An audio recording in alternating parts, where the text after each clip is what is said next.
இன்றைக்கி நம்ம பார்க்க போகிற topic mind set. Mind set அப்படின்னா ஒரு பர்சனோட இண்டிவிஜுவல் ஆக்டிவிட்டி, அவனோட attitude and way of thoughts and also பார்த்திங்கன்னா ஒரு பர்ஸ்பெக்டிவ். இப்போ ஒரு விஷயத்த ஒரு மனுஷனும் இண்டிவிஜுவலாக பார்த்தோன்னா ஒரு மாதிரி பார்ப்பாங்க.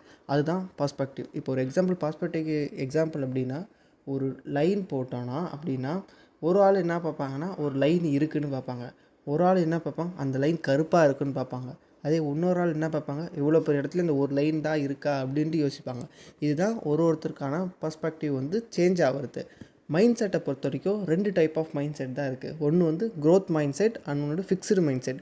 க்ரோத் மைண்ட் செட் அப்படின்னா இப்போ ஒரு தப்பை நம்ம பண்ணுறோம் அப்படின்னா அந்த தப்புலேருந்து ஒன்று கற்றுக்குறோம்ல, அதுதான் க்ரோத் மைண்ட் செட். அதே ஃபிக்ஸ்டு மைண்ட் செட் அப்படின்னா அந்த விஷயத்தை திருப்பி நம்ம பண்ணக்கூடாதுன்னு நினைக்கிறோம்ல, அதுதான் ஃபிக்ஸ்டு மைண்ட் செட். இதுதான் இன்றைக்கான டாபிக் மைண்ட் செட். தேங்க்யூ.